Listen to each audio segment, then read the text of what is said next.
kinds of things that Britain does well, low-level, possibly daylight bombing raids, although they do now have the potential to fly at night. And then there are also Tornado GR-1 reconnaissance planes which will be used for photo reconnaissance, and that's a specific military thing which Britain can offer. America doesn't have that technology deployed in quite the same way. But my understanding is that there are probably not British warplanes involved in the first wave of attacks. All the indications were that the first attacks would be cruise missiles specifically, launched against weapons of mass destruction, command and control sites, those kinds of things, as well as air defences, but probably not involving British warplanes tonight. So no immediate hazard to British personnel? That's my understanding this evening, although there's been a great reluctance on the part of officials in Whitehall, obviously, to talk about the kinds of targets which they might be taking out, because that would give Saddam Hussein, obviously, the opportunity to defend them. There has been, though, a different plan deployed this time from the suggested targets which were used in November. The Americans have a large book of 300 or so potential targets, and of course the work of the UNSCOM monitors and inspectors on the ground will suggest more targets because they have the most up-to-date information. David, stay there because we have Mark Laity here. Mark, we heard the Prime Minister talking about the intention to degrade or diminish Iraq's military capacity. Is that something that you think, as defence correspondent, you think that is a reasonable aim? I think it's a reasonable aim to degrade or diminish, but it's how much they can degrade and diminish. The point about this is that they've spent several years trying to find out where these things are, and they're still not sure. So are they going to be hitting the right target? A lot of them are going to be a long way down. They're going to be well buried. So they're going to have to penetrate a long way into the earth. And then for how long? How many years? Certainly for a number of years, but Saddam is in this for the long haul as well. So I think that this permanent degrading is going to be rather hard. I think that certainly temporarily they can do a considerable amount of damage. David Loyn, I mean, there was also talk of civilian casualties. Perhaps you could remind us what the Prime Minister had to say about the... Sorry, let me break in. I understand President Clinton is about to speak in Washington. Good evening. Earlier today, I ordered America's armed forces to strike military and security targets in Iraq. They are joined by British forces. Their mission is to attack Iraq's nuclear, chemical, and biological weapons programs and its military capacity to threaten its neighbors.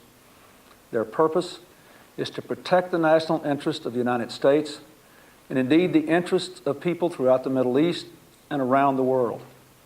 Saddam Hussein must not be allowed to threaten his neighbors or the world with nuclear arms, poison gas, or biological weapons.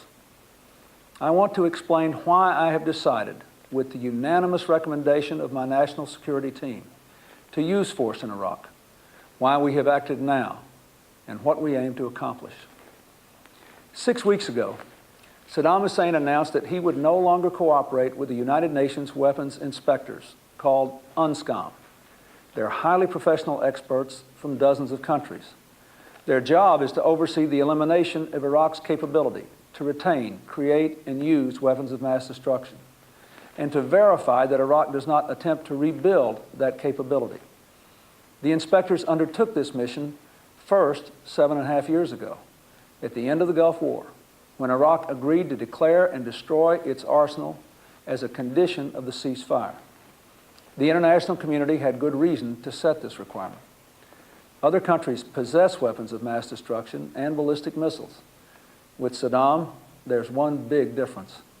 He has used them, not once, but repeatedly, unleashing chemical weapons against Iranian troops during a decade-long war, not only against soldiers, but against civilians, firing Scud missiles at the citizens of Israel, Saudi Arabia, Bahrain, and Iran, not only against a foreign enemy, but even against his own people, gassing Kurdish civilians in northern Iraq. The international community had little doubt then, and I have no doubt today, that left unchecked, Saddam Hussein will use these terrible weapons again. The United States has patiently worked to preserve UNSCOM as Iraq has sought to avoid its obligation to cooperate with the inspectors. On occasion, we've had to threaten military force, and Saddam has backed down. Faced with Saddam's latest act of defiance in late October, we built intensive diplomatic pressure on Iraq, backed by overwhelming military force in the region. The UN Security Council voted 15-0 to condemn Saddam's actions and to demand that he immediately come into compliance. 8 Arab nations, Egypt, Syria, Saudi Arabia, Kuwait, Bahrain, Qatar, United Arab Emirates, and Oman, warned that Iraq alone would bear responsibility for the consequences of defying the UN. When Saddam still failed to comply, we prepared to act militarily. It was only then, at the last possible moment, that Iraq backed down. It pledged to the UN that it had made, and I quote, a clear and unconditional decision to resume cooperation with the weapons inspectors. I decided then to call off the attack with our airplanes already in the air because Saddam had given in to our demands. I concluded then that the right thing to do was to use restraint and give Saddam one last chance to prove his willingness to cooperate. I made it very clear at that time what unconditional cooperation meant, based on existing UN resolutions and Iraq's own commitments. And along with Prime Minister Blair of Great Britain, I made it equally clear that if Saddam failed to cooperate fully, we would be prepared to act without delay, diplomacy, or warning. Now, over the past 3 weeks, the UN weapons inspectors have carried out their plan for testing Iraq's cooperation. The testing period ended this weekend, and last night, UNSCOM's chairman, Richard Butler, reported the results to UN Secretary General Annan. The conclusions are stark, sobering, and profoundly disturbing. In 4 out of the 5 categories set forth, Iraq has failed to cooperate. Indeed, it actually has placed new restrictions on the inspectors. Here are some of the particulars. Iraq repeatedly blocked UNSCOM from inspecting suspect sites. For example, it shut off access to the headquarters of its ruling party and said it will deny access to the party's other offices, even though UN resolutions make no exception for them and UNSCOM has inspected them in the past. Iraq repeatedly restricted UNSCOM's ability to obtain necessary evidence. For example, Iraq obstructed UNSCOM's effort to photograph bombs related to its chemical weapons program. It tried to stop an UNSCOM biological weapons team from videotaping a site and photocopying documents, and prevented Iraqi personnel from answering UNSCOM's questions. Prior to the inspection of another site, Iraq actually emptied out the building, removing not just documents, but even the furniture and the equipment. Iraq has failed to turn over virtually all the documents requested by the inspectors. Indeed, we know that Iraq ordered the destruction of weapons-related documents in anticipation of an UNSCOM inspection. So Iraq has abused its final chance. As the UNSCOM report concludes, and again I quote, Iraq's conduct ensured that no progress was able to be made in the fields of disarmament. In light of this experience, and in the absence of full cooperation by Iraq, it must regrettably be recorded again that the Commission is not able to conduct the work mandated to it by the Security Council with respect to Iraq's prohibited weapons program. In short, the inspectors are saying that even if they could stay in Iraq, their work would be a sham. Saddam's deception has defeated their effectiveness. Instead of the inspectors disarming Saddam, Saddam has disarmed the inspectors. This situation presents a clear and present danger to the stability of the Persian Gulf and the safety of people everywhere. The international community gave Saddam one last chance to resume cooperation with the weapons inspectors. Saddam has failed to seize the chance. And so we had to act, and act now. Let me explain why. First, without a strong inspection system, Iraq would be free to retain and begin to rebuild its chemical, biological, and nuclear weapons programs in months, not years. Second, if Saddam can cripple the weapons inspection system and get away with it, he would conclude that the international community, led by the United States, has simply lost its will. he will surmise that he has free rein to rebuild his arsenal of destruction. And someday, make no mistake, he will use it again as he has in the past. Third, in halting our airstrikes in November, I gave Saddam a chance, not a license. If we turn our backs on his defiance, the credibility of U.S. power as a check against Saddam will be destroyed. We will not only have allowed Saddam to shatter the inspection system that controls his weapons of mass destruction program, we also will have fatally undercut the fear of force that stopped Saddam from acting to gain domination in the region. That is why, on the unanimous recommendation of my national security team, including the Vice President, the Secretary of Defense, the Chairman of the Joint Chiefs of Staff, the Secretary of State, and the National Security Advisor, I have ordered a strong, sustained series of airstrikes against Iraq. They are designed to degrade Saddam's capacity to develop and deliver weapons of mass destruction, and to degrade his ability to threaten his neighbors. At the same time, we are delivering a powerful message to Saddam. If you act recklessly, you will pay a heavy price. We acted today because, in the judgment of my military advisors, a swift response would provide the most surprise and the least opportunity for Saddam to prepare. If we had delayed for even a matter of days from Chairman Butler's report, we would have given Saddam more time to disperse his forces and protect his weapons. Also, the Muslim holy month of Ramadan begins this weekend. For us to initiate military action during Ramadan would be profoundly offensive to the Muslim world, and therefore would damage our relations with Arab countries and the progress we have made in the Middle East. That is something we wanted very much to avoid, without giving Iraq a month's head start to prepare for potential action against it.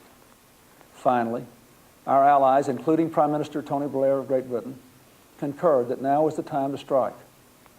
I hope Saddam will come into cooperation with the inspection system now and comply with the relevant UN Security Council resolutions. But we have to be prepared that he will not, and we must deal with the very real danger he poses. So we will pursue a long-term strategy to contain Iraq and its weapons of mass destruction, and work toward the day when Iraq has a government worthy of its people. First, we must be prepared to use force again if Saddam takes threatening actions, such as trying to reconstitute his weapons of mass destruction or their delivery systems, threatening his neighbors, challenging Allied aircraft over Iraq, or moving against his own Kurdish citizens.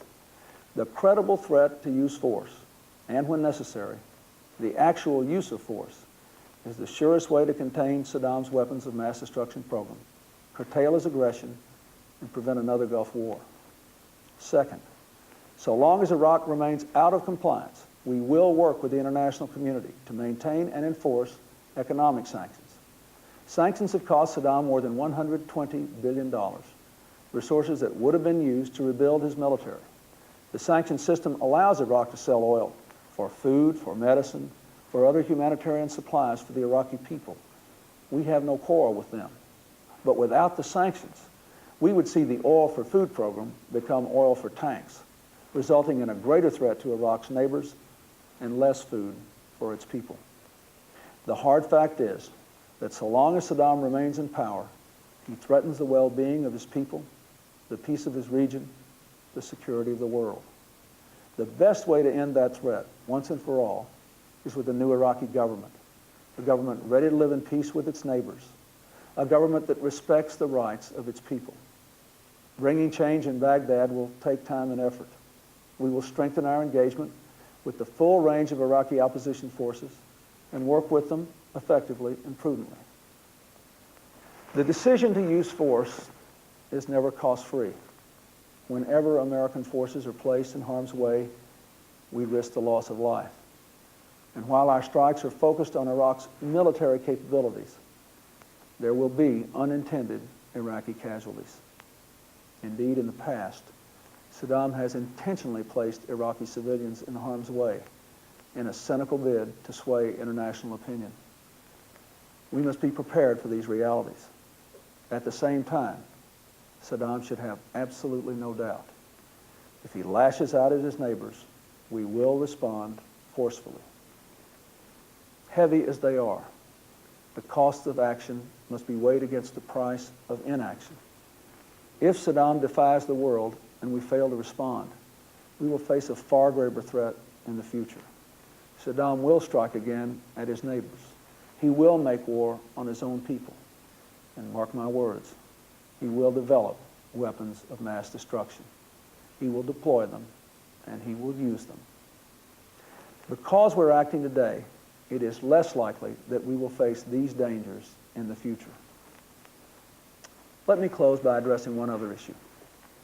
Saddam Hussein and the other enemies of peace may have thought that the serious debate currently before the House of Representatives would distract Americans or weaken our resolve to face him down. But once more, the United States has proven that although we are never eager to use force, when we must act in America's vital interests, we will do so. In the century we're leaving, America has often made the difference between chaos and community, fear and hope. Now, in a new century, we'll have a remarkable opportunity to shape a future more peaceful than the past, but only if we stand strong against the enemies of peace. Tonight, the United States is doing just that. May God bless and protect the brave men and women who are carrying out this vital mission and their families. And may God bless America. And there we leave President Clinton in Washington after that statement from the Oval Office of the White House. Spoke for around 15 minutes explaining the reasons for launching this attack. He said Iraq had abused its final chance, it had disarmed the inspectors, and now the weapons of mass destruction, the capacity to use them, would be degraded and diminished, and his ability to threaten his neighbors would be stopped. He did say that the beginning of Ramadan in a few days, probably about Friday or Saturday of this week, depending on the exact religious observances, did have an effect on the timing of the strike. In fact, it brought it perhaps more forward. They wanted a swift strike, and they did not want to launch it in the while Ramadan was in progress, because that would inflame Arab opinion. And he says that he hopes now that Saddam Hussein will come into line with the regime of inspections, but they are prepared, if necessary, to use force again. We're joined now by Jeremy Corbyn, Labour MP, who I think has been watching that comment from President Clinton. Mr. Corbyn, what did you make of it? Well, I think the timing is extraordinary, coming just before Ramadan, and also very conveniently for Bill Clinton, the day before the House votes on impeachment of him. And I do suspect that there's an awful lot of connection in those two things. But I also am very concerned that the attacks will no doubt result in civilian casualties, will no doubt result in the destruction of a great deal of Iraqi infrastructure. And at the end of the day, one has to ask the question, what's the effect going to be? The Gulf War didn't remove Saddam Hussein. In some ways, it actually increased his support. And I think that there will be probably an increase in support from as a result of this. And I do think we have to ask a question. What exactly does President Clinton mean when he says that vital US interests are at stake in this? It's an awful long way from the United States for there to be vital interests at stake here. Well, he did produce the argument, did he not, that if Saddam Hussein is allowed to rebuild his capacity to have weapons of mass destruction, he has used them before and he will use them again. Yes, and that is in the interests of everybody in the world. Yes, indeed, but there are also other nations in the region who have equally obnoxious weapons of mass destruction. Iran does, Israel does, Saudi Arabia does. It is a deeply militarized region, and I'd be much happier if the whole strategy of the UN was to demilitarize the region and bring about peaceful change. Mr. Corbyn, I'm sorry to interrupt you, but I understand we are about to hear details in the Pentagon. Thank you for joining us. But the Secretary of State for Defense, Mr. Cohen, is speaking. Minority. In 1990, he invaded Kuwait. In 1991, he fired Scud missiles at his neighbors. At the end of the Gulf War, the United Nations Security Council demanded that Iraq fully disclose and dismantle its program to build deadly biological, chemical, and nuclear weapons and the missiles to deliver them. But Saddam has used a combination of denials, deceptions, and delays to evade Security Council mandates. At nearly every turn, Iraq has chosen obstruction over openness and confrontation over cooperation. Let me illustrate the history of obstruction and evasion by recounting the events over the past year or so. In October of 1997, the UN inspection team, known as UNSCOM, told the Security Council that Iraq was blocking inspections and refusing to disclose details of its programs to build chemical and biological weapons. Iraq responded by ordering American inspectors with UNSCOM to leave the country. The United Nations refused to let Iraq define the inspection terms. That would have been akin to letting a parolee dictate the terms of his parole, indeed the composition of his parole officers. In January this year, Iraq blocked an UNSCOM inspection team headed by an American, provoking a confrontation with the Security Council.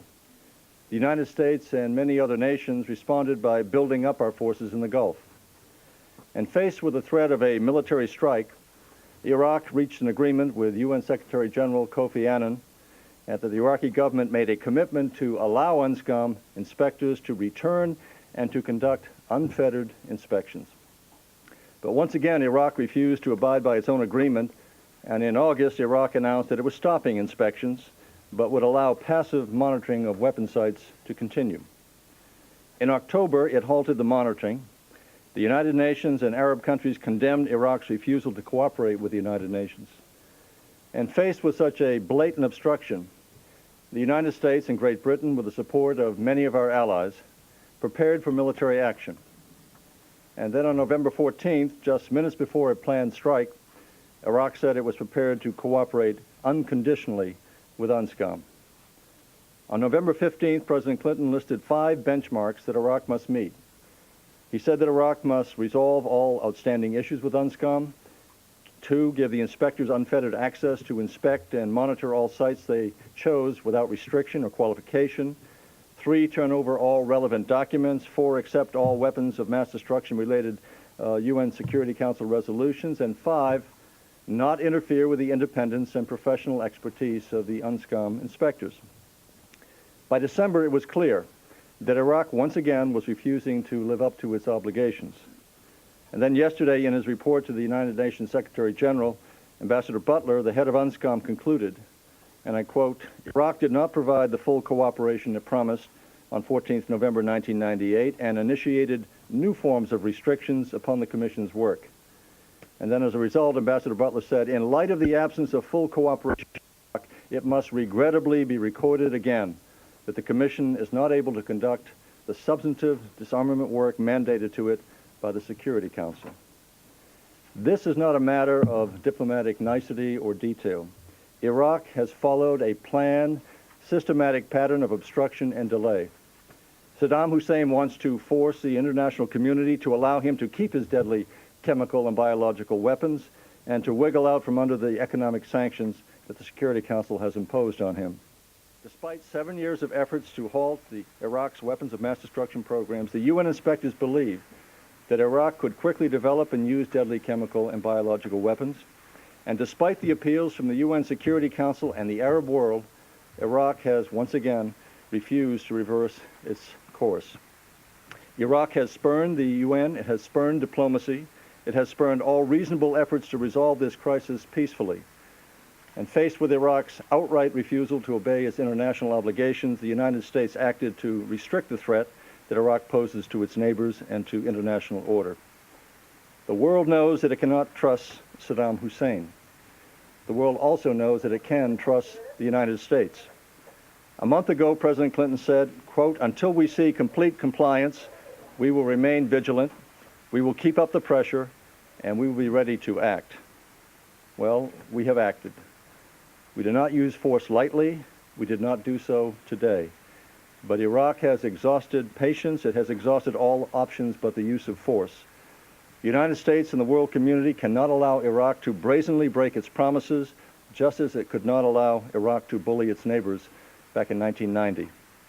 Great Britain is joining us in this action, and we have the necessary support from other nations as well. Any use of force, as the President has indicated, involves risk. And to limit the risk to our troops and to our allies, I am ordering a sharp increase in our forces in the Gulf. We are sending an air expeditionary wing and more ground troops. Iraq should not misunderstand our determination. And now the Chairman of the Joint Chiefs will make a statement, and we'll be prepared to answer your questions. Thank you, Mr. Secretary. I do not intend to review in detail this evening how once again we have found it necessary to take military action against Iraq. The President and Secretary Cohen have covered that ground very well. Nonetheless, I do want to note that throughout the 7 years since the end of the Gulf War, U.S. military forces and those of our allies and partners in the region have kept a watchful eye on Saddam Hussein to ensure that he did not reconstitute his weapons of mass destruction, threaten his neighbors, or put the security of the strategically vital Persian Gulf region in jeopardy.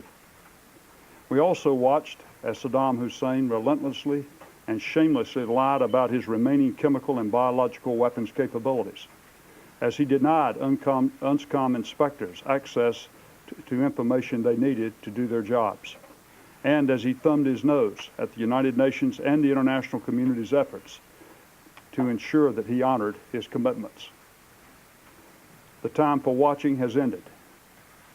As the President and Secretary Cohen have noted earlier, Saddam's actions to evade and defeat UN weapons inspectors in recent weeks were but one last very clear example that he does not intend to fulfill his obligations to cooperate fully with UNSCOM.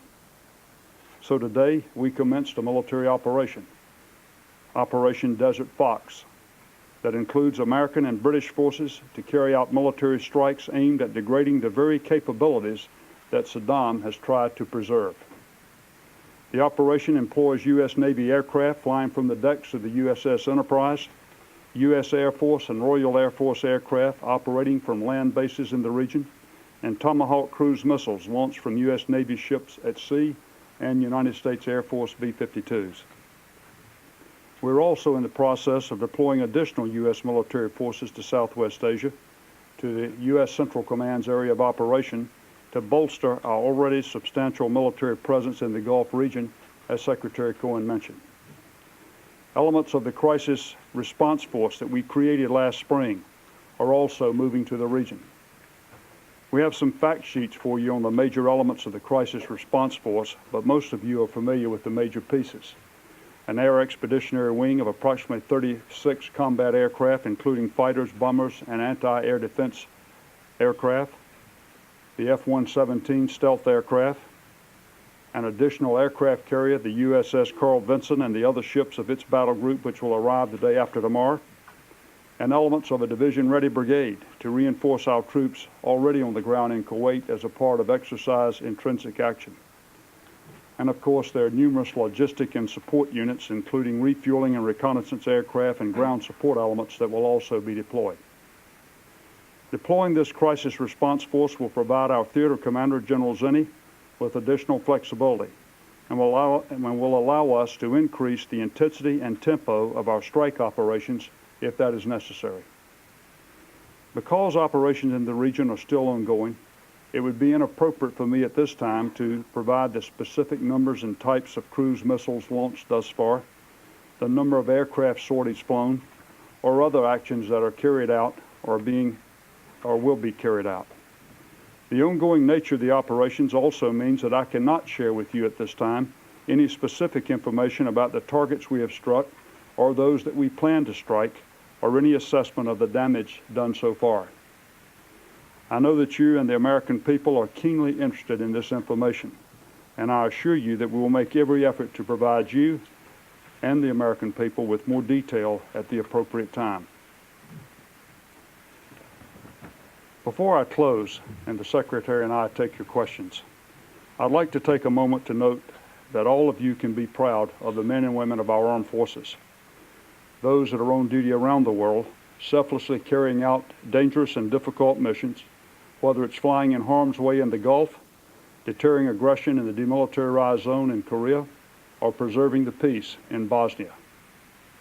And we can be particularly proud tonight of those that are answering the call in the skies over Iraq and the Persian Gulf.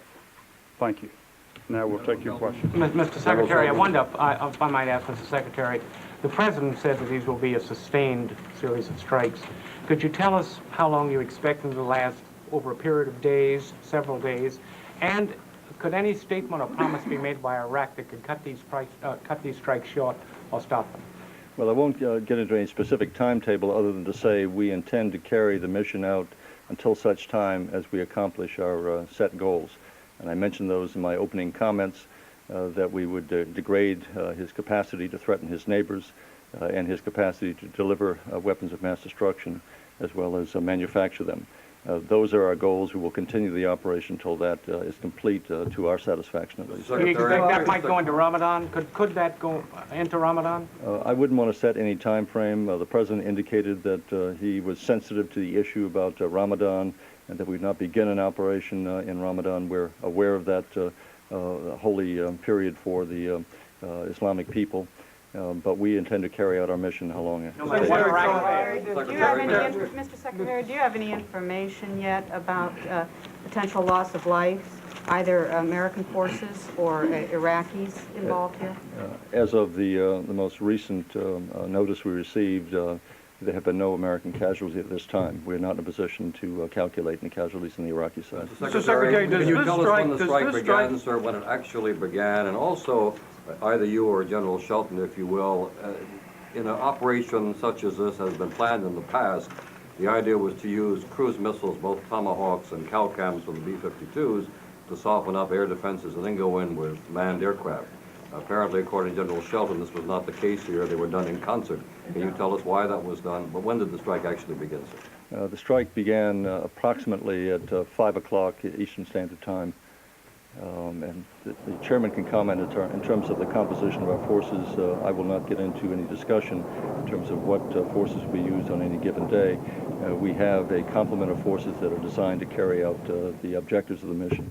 Secretary Cohen, Could General Shelton answer the question, please, about the concerted That effort? falls into the category of operational details that I'd rather not talk about right now at the appropriate time with the data that you're asking for, but not until we get further into the operation. Secretary Cohen, do these military strikes mean the United States has given up on the United Nations weapons inspection regime? They mean that we have given Saddam Hussein every opportunity to fully comply and to cooperate with the UNSCOM inspection team. Last November, November 14th, just approximately a month ago, just as strikes were about to be carried out, the President indicated that when Saddam Hussein raised the white flag and said, "I agree to cooperate," one more time he said, "I agree to fully cooperate," that we said fine, and the inspection team went out, and the inspection team came back, and they filed their report yesterday indicating non-compliance, more restrictions, more obstructions, and key was that of Mr. Butler, Ambassador Butler, saying that they could not carry out their mission. So we think they may, we don't know if they'll ever go back, but we do intend to keep the sanctions in place until there is full compliance on the part of the Iraqi government. Mr. Secretary, how confident are you that you can degrade his ability to manufacture weapons of mass destruction and the means to deliver them? Aren't those very hard targets to find? Well, there are difficult targets to find. What we've indicated, we will degrade his ability to threaten his neighbors, we will degrade his ability to deliver those weapons, and we will strike some of those facilities. Sir, what would it take, if anything, on Saddam Hussein's... I'm sorry? Are there pauses built into this strike I'm not plan? going to discuss operational details. What, if anything, would it take on Saddam Hussein's part to end this attack? Saddam Hussein has had every opportunity to end the sanctions. All he's had to do is to comply. He has promised year after year that he would fully comply, and frankly, I think very little credence can ever be given to his promises based on past performance. So we intend to continue the mission until such time as we carry out our objectives. Mr. Secretary, why is it that... Sir, back into the President said just a few minutes ago that this was the last chance for Iraq, the Iraqi government, and what did he mean by last chance? And then let me go back to the subject of Ramadan. If we can't start a war during Ramadan, how can we... I'm afraid we appear to have lost the pictures there from the Pentagon, where William Cohen, the Secretary of Defense, was telling us that he had the necessary support of other allies and that he had ordered a sharp increase in troops, both air and ground forces, in the Gulf area. And then we heard from General Shelton of the Joint Chiefs of Staff. Mark Laity, our defense correspondent, has been listening to that with me. Mark, Do we get any indication of the size of the attack from that? I thought, not much detail, but it does seem to be quite big, I thought. Yes, it seems to be very similar to what was planned in November, which is a lot of cruise missiles backed up quite quickly by manned aircraft, using those on the spot. So there's 200 aircraft available. A large proportion of those would have been involved. So I think it would have been a substantial early attack. And it sounds from what they were saying, although they didn't make it explicit, that RAF bombers, the Tornadoes in Kuwait, are also early participants in it, and they would have gone in as strike aircraft. They would have been dropping bombs, probably smart bombs, with backed up and protected by American escort aircraft. That seems to clash with the earlier indication that it would be a cruise missile attack in the early stages in order to avoid casualties. Well, I think cruise missiles will dominate, and I think, if you like, they will clear the way. But I mean, the indication from General Shelton was that they would have, that there was manned aircraft more or less with them, perhaps following quite quickly behind. It wasn't quite clear, but that certainly is what would have happened in November, where although the cruise missiles would have been launched first, they'd have been very quickly followed up by aircraft. We'll have to get confirmation, but that is the indication. So there's the comment there that there were no casualties reported on the American side and none on the other side. And that would suggest that there were certainly some people at risk, otherwise he would have presumably have said so. And I think, and they would be fairly optimistic about trying to avoid casualties. The Iraqis can't be ignored, but their system has had several batterings over the years. It's very difficult to update it. So the technological advantage of Britain, of America and Britain, would really, I would think, tend to overwhelm it. So although casualties are a risk, I think they would be fairly sanguine that they could certainly avoid substantial casualties. They weren't saying very much about what's happening tonight, but they did say there would be reinforcements. Yes, and with this curious thing about attacking before Ramadan, which is only a few days away. I mean, here we are now into the early hours of Thursday, and then Ramadan starts at the weekend. The deployment force that they're talking about, it can't get there immediately. So although they seem to have started in Ramadan...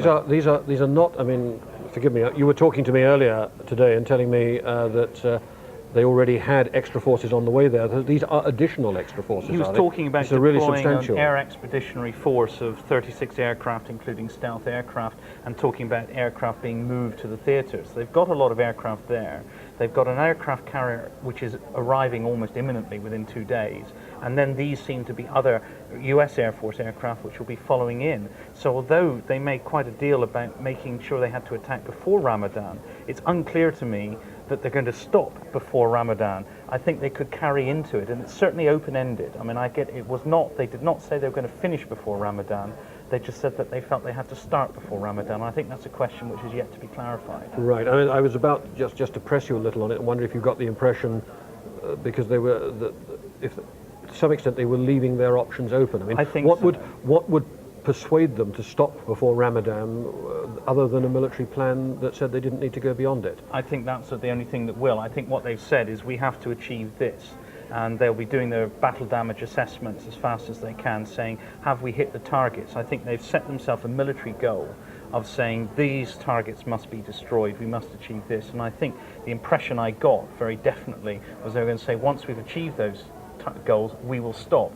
And probably not before, so that this is not a campaign with a fixed end date, it's a target end date. Well, Mark Laity, thank you very much indeed. And now we're going to the United Nations to join Rob Watson. Rob, I see our correspondent there, I see a statement here from France which says this could have grave consequences for the Iraqi people, but also one that they deplored, regretted that the Iraqi leader had not lived up to the spirit of complete cooperation.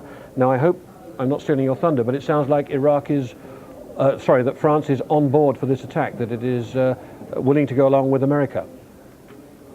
Well, of course, you're a great connoisseur of diplomatic matters, Brian, and I think again you've got it right there. I think there's been a lot of work on France by Britain and the US, and I think that they'll feel quite comfortable about this response from Paris. Paris deciding not to join Moscow and Beijing in strong condemnation of these airstrikes.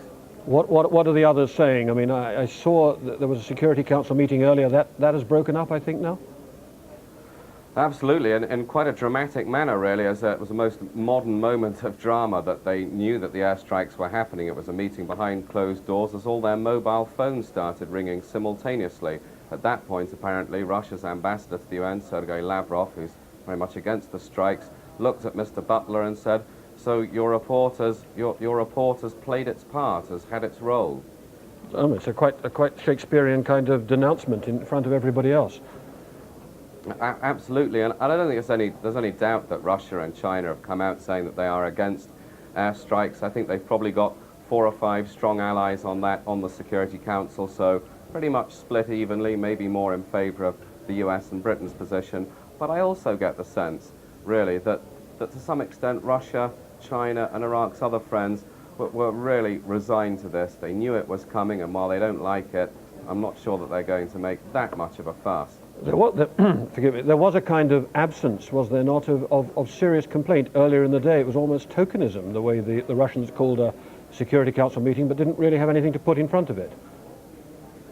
You're absolutely right, really. The thing was that although they were attacking Mr. Butler, attacking his report, what was really lacking was this idea of some real new diplomatic initiative, either from Iraq's friends on the Council, Russia, China, France, or from Iraq's other, not necessarily sympathiser, but opponents of military action, the UN Secretary General himself, Kofi Annan. I think that all 4 of them accepted that really it was all too late for that, and that there was not much they could do. Does the UN have anything else that it can do at this stage, or does it simply take a back seat now? Oh, I think it very much takes a back seat, Brian, while the military action is going on. Indeed, if I could describe the picture to you here, most of the ambassadors are standing around watching live television pictures of what's happening in Baghdad. I think that gives you the sense that the UN is not perhaps the centre of action right now. Rob Watson, we'll leave you to your empty UN. Thank you very much indeed, and we'll join Samira. Thanks very much, Brian. Well, we are going over now to our correspondent Lyse Doucet, who is in Israel. Lyse, what's been the reaction of the government there? Well, the Israeli Prime Minister Benjamin Netanyahu has already tried to assure the Israeli public that there was a very little chance that Israel would be involved. His words were that Israel is outside the dispute, as he put it, but that Israel was taking care of defending itself if the need arises. The Israeli Defense Minister Yitzhak Mordechai held emergency consultations just about the time when the strikes were taking place. He has also said that Israel's defenses were ready. We know that 3 more batteries of U.S. Patriot missiles had been installed in Israel last week, and there had been a Marine training drill. The defense minister said that other U.S. defense systems would be installed shortly if the need arises. So I think Israel is saying we are getting ready, but we do not believe that there is an imminent threat of an attack against Iraq. Is there any indication of the nature of the kind of defensive build-up that Israel is planning? Well, obviously the defense minister said he didn't want to go into details about the state of readiness. He talked about the defensive systems here, other defensive systems which could be deployed. We do know, of course, about the anti-missile batteries of Patriots that had been used in the 1991 Gulf War. Of course, Israel had been the target of Iraqi Scud missiles in 1991. Several attacked the coastal city of Tel Aviv, killing only 1 person but injuring hundreds of others and causing damage. And of course, a lot of shock, which makes people here jittery that they could possibly be attacked again. And every time there seems to be a threat of an attack against Iraq, the gas mask distribution centers here open. We haven't had an announcement yet that they're opening again, but I'm sure early in the morning we'll know about that. Right. Lyse, as you're speaking to us, we're looking at pictures which showed the scene about an hour and 3/4 ago when we first heard that military strikes had been launched against Baghdad, and we saw anti-aircraft fire above the skyline of Baghdad. I know that it must be in the early hours of the morning there in Israel, but what sort of reaction, if any, have you been able to glean from both the Israeli population in general and maybe particularly any reaction from Palestinian sources? Traffic, I was just about to answer a question. Hello, Lyse. Just to yes, it is the very early hours of the morning, but because, of course, this is not the United States and Britain have often threatened Iraq with possible strikes, and this has always been an occasion for Israelis to express their view. I think they do know that there is not a very strong possibility of a strike against Israel, but because it happened once, I think many people believe it could happen again. And of course they say, who can trust a man like Saddam Hussein? So they are wary of it, and I think some people would be very much afraid, especially those who lived in the area of Tel Aviv where the Scuds actually landed.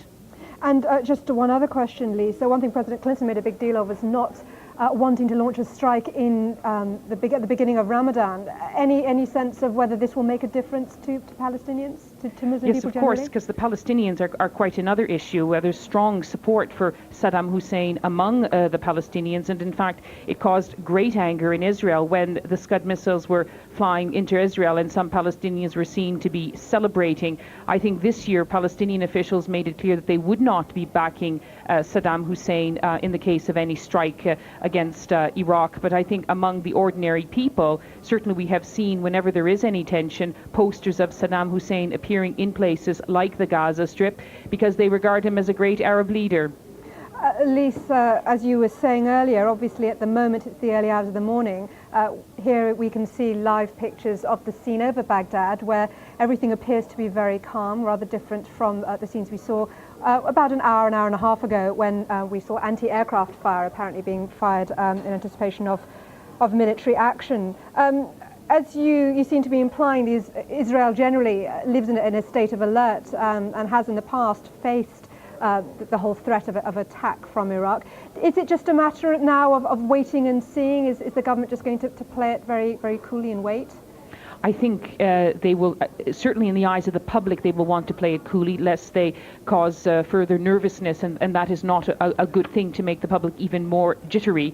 This is why we've had immediately the statements by the Israeli Defense Minister and also from the Prime Minister himself. We understand now that, in fact, we had guessed it when, of course, President Bill Clinton was here Tuesday night and he left for Washington after a 3-day visit, and we had seen pictures of Mr. Netanyahu and Mr. Clinton conferring in whispers at the airport at the tarmac, and we'd wondered then what they were discussing, and one of Mr. Netanyahu's aides has now confirmed that Mr. Clinton did discuss with Mr. Netanyahu then the possibility that there could be a strike, and Mr. Netanyahu had said in a speech on Wednesday that we could expect some developments in the next 24 hours, and he was briefed immediately after the attack, and so was the Israeli Defense Minister. So they will keep watching. The forces here will remain on alert while they will still continue to assure the public that there is, as indeed one of the advisors to the Prime Minister put it, almost a zero possibility of a strike against Israel by Iraqi missiles. And Lyse, how far is there a sense of constant contact with the US Defense Secretary over the whole issue of what's going on in Iraq with the strikes? Well, they are giving the impression that they are constantly being briefed. Madeleine Albright briefed, apparently, the Israeli Defense Minister, Mr. Netanyahu. The Prime Minister was briefed by White House officials. I think they will continue to do this because, of course, as always, the fear of the United States is that if Israel gets involved, this could anger other Arab states. So Israel would have been asked very firmly, and we have no indication that they will not comply, to please keep out of the conflict. Because, of course, this will only further significantly increase tensions in the region. All right, Lyse Doucet, thank you very much for joining us. Thank you. Well, joining me in the studio is Sabah Al-Mukhtar, who's a commentator on Iraqi affairs. One of the things that we were discussing there with Lyse Doucet, which came out of President Clinton's statement, was this whole emphasis on avoiding Ramadan in terms of starting the military strikes. Do you think this will have been noticed at all by the people in Iraq? Well, quite frankly, I think it's this is a symptom of hypocrisy, talking about Ramadan, when in fact the exercise is all, as the leader of the Senate said, that it is all to try and avoid the impeachment of the president. That's not my words, that's the Speaker of the Congress. This is number one. Number two, the idea that you can commence 2 days before Ramadan doesn't hold water, because I don't know whether they're going to continue in Ramadan. Doesn't make any difference if you begin on the first day or 2 days earlier. Clearly, this is the hypocrisy about talking about UN resolutions and what have you is totally irrelevant, because while the Security Council is meeting, the United States launched its attack. It's at the same time the United States of America seems to be dealing with its own internal politics, but the internal politics of the United States of America seems to require human sacrifice in Iraq. The hiding behind Saddam Hussein, I'm sure none of the bombs which were dropped today went on Saddam Hussein. It's some other people who are not Saddam Hussein who have been on the receiving end. So all this business of the Ramadan, I think it's more of an internal politics. I think it's totally irrelevant. We're coming to a holy season, both for the Christians and for the Muslims, but the president felt certain that he must take action now, today, not last week, not last month, not next week, pretending that it is anything to do with Ramadan is probably, I don't think anybody will buy that one, although the president did say that. Obviously, the build-up to this military action has been clear for some time, particularly since November. The Iraqi people have obviously seen this kind of tension before. How do you think, I mean, how does it work on the streets of Baghdad? What will have been the mood, do you think, among the people? Well, I think the only way you can look at that picture is if you imagine that there is a prisoner who is in a strip cell. That prisoner can have absolutely no say against or toward what the prison warden will decide, whether they will give them food or not, whether there is light or not, whether they can go to the toilet or not. That is the situation of a country which is under siege. That country is under a Middle Ages siege for the last 8 years. There is no country in the world that is under a siege, and I have, as a lawyer, done a research. I don't think that there is anything similar to that in the 20th century. There is no equivalent siege on a country that I can think of that has been imposed on Iraq. So the Iraqi people are totally irrelevant to the issue. They have no say in it, they have no authority, and indeed, at the present moment, even the government of Iraq is irrelevant. They're sitting there waiting for the bombs to drop. Clearly, the US have conditioned everybody in the world to accept the idea that the US can go and bomb, and probably people will make some noises here and there, but this is quite clearly contrary to international law. The Charter of the United Nations says that you can use force against a member country only in 2 instances, and that is when the world peace or security is threatened. Well, both Mr. Blair and President Clinton have emphasized that from their reading of the situation that clearly there is a threat to peace in the region and to the world at large. They also emphasized that their quarrel wasn't with the Iraqi people. President Clinton even suggested that it was perhaps a matter of getting a new government in Iraq, and it's really Saddam Hussein who is very much the target of these things. Well, you see, first of all, of course, President Clinton and Prime Minister Blair will say that. There are 5 members, permanent members.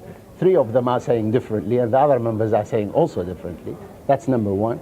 Number two, when it comes to the blame lies on Saddam Hussein and nobody has a quarrel with the Iraqi people, in 1991, President Bush at the time said he had no quarrel with the Iraqi people. He dropped the equivalent of 7 Hiroshima bombs on that country. To have no quarrel and drop that much of bombs, I don't know what he would do if he had. Quite frankly, if the US would like to get rid of Saddam Hussein, there is a very simple method, and a very quick one, and effective one. A small nuclear bomb on Baghdad would get rid of Saddam Hussein. Well, it wouldn't do much for the Iraqi people either. Well, but I mean, I think the issue here is that the Iraqi people have lost 1.5 million people in the last 8 years. These are UN figures. I don't think a small bomb on Baghdad, a small nuclear bomb on Baghdad would get that figure out. I mean, obviously the whole situation now is going to be incredibly tense. How do you think both Iraq and its Arab neighbors are going to react to this military action? Well, I think so far all the comments has been made on the one side. We're looking at the US situation. I think what will determine the outcome is really the damage assessment tomorrow. If tomorrow the Iraqis are able to take some film crews to show some 5,000 bodies, I think we will have a reaction which is going to be different from if the Iraqis tomorrow decide not to take anybody to any of the sites, i.e. hide their losses. All this is really depending on what has happened tonight and really how the reaction is going to happen. The other issue is that everybody is talking about the weapons inspectors have managed to destroy a large quantity of weapons of Iraq, etc., etc. Now we are using this force on Iraq. I am not so sure that we're going to retain. All right, we'll have to leave it there. Thank you very much for joining us. Back to you, Brian. And we understand that Madeleine Albright is about to speak at the Department of State at Foggy Bottom in Washington. We have decided to use force because other means simply have not worked. Before taking questions, I want to emphasize the extent to which the United States sought a diplomatic outcome to the confrontation between Iraq and the UN Security Council. Showdowns last fall, last winter, and last month were all concluded without airstrikes after Iraq promised to cooperate fully with UN weapons inspectors. Throughout, we worked hard to maintain Security Council unity by allowing time and then more time for Iraq to live up to those promises. We agreed to Iraq's request for a comprehensive review of compliance issues, provided cooperation was forthcoming. We encouraged allies and friends such as Russia and many in the Arab world to do all they could to persuade the leaders in Baghdad to act in accordance with Security Council resolutions. And both we and the Security Council were explicit in our warnings that a continued failure by Iraq to cooperate with UN weapons inspectors would have severe consequences. Although we were criticized by some for persevering in our diplomatic efforts for so long, the truth is that these efforts were both necessary and successful. They helped to preserve Council unity and isolate Iraq internationally. They were not successful, however, in gaining full Iraqi compliance with its obligations. This is not because the requests the Security Council made were unreasonable or unachievable or unjustified, but because compliance would have required something Saddam Hussein is simply unwilling to do, which is to come fully clean about his weapons of mass destruction programs. U.S. policy is based on principles established by the Security Council in the aftermath of the Gulf War more than 7.5 years ago. These principles have been reaffirmed on literally dozens of occasions, and they are designed to ensure that Saddam Hussein's Iraq does not again threaten its neighbors or the world with weapons of mass destruction. This is a deadly, serious objective given Saddam's demonstrated willingness to use such weapons both against foreign adversaries and his own people. Saddam's capacity to develop and brandish such armaments poses a threat to international security and peace that cannot be ignored. One way or another, it must be countered, and degrading that capacity is the purpose of the strikes on military targets in Iraq that the President has ordered today. Let me also echo the President by stressing that our quarrel is not with the Iraqi people. On the contrary, we recognize that Iraqis have been the primary victims of Saddam Hussein's failure to cooperate internationally and his reign of terror domestically. The United States took the lead in establishing a UN program to meet the humanitarian needs of Iraqi civilians and supported the expansion of that program earlier this year. In carrying out military action, we will do all we can to minimize civilian casualties, and we will support Iraqis who are working for the day when the people of their country will be free to choose their own leaders and shape their own destiny.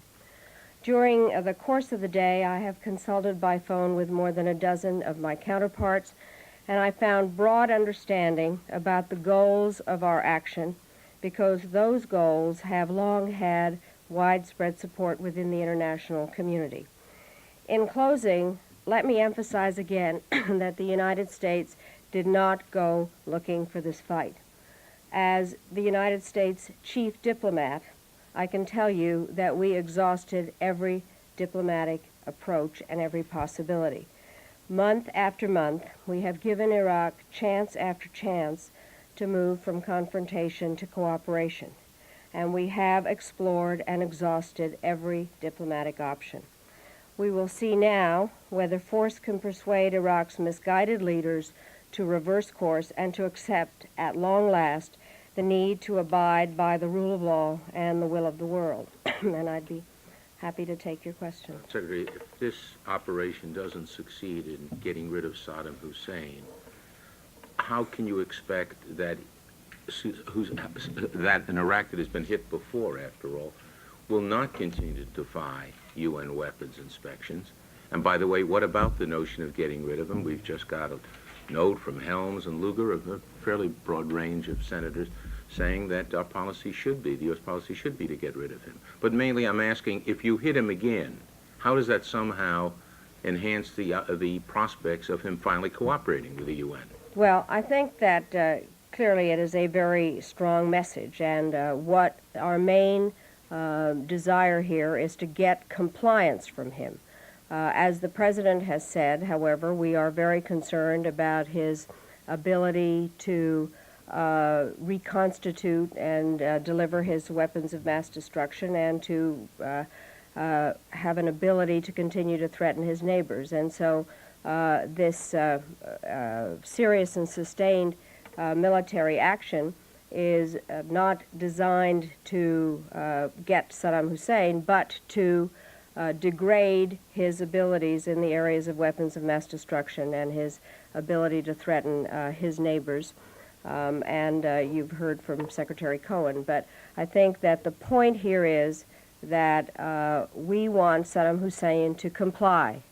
And it is important that he get the message, and we tried it through diplomatic means, and perhaps this other means will be recorded more easily by him. But I think that the point here is compliance, and the international community has demanded such compliance for the last 7.5 years. If I could just go at Barry's question a little bit differently. Do you hold out any hope that Saddam will, in fact, let the inspections resume, or does bombing now become sort of the only policy you can employ?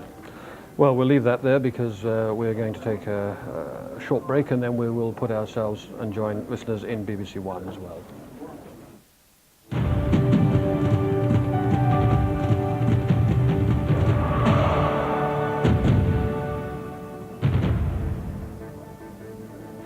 America and Britain have launched missile attacks against Iraq. Baghdad has responded with heavy anti-aircraft fire.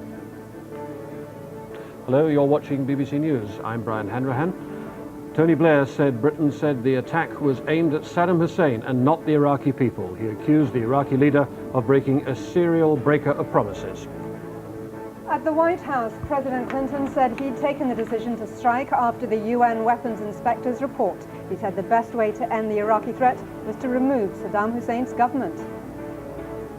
Earlier, Saddam Hussein called on the Iraqi people to defy any action and prove that the West would fail, as they did in the mother of all battles.